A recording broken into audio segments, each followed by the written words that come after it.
আলাইকুম রহমতুল্লাহি ওয়া বারাকাতুহু। আমাদের ম্যাচ আজকে ফরিদুল্লাহ ভার্সেস জাহাঙ্গীরনগর খেলা হবে। টিম মিটিং আমরা ফরিদুল্লাহবাসী।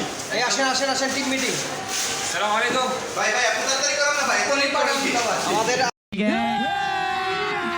अभी मजा आएगा ना भिड़ो। এই দেন জাহাঙ্গীরনগর প্লেয়ার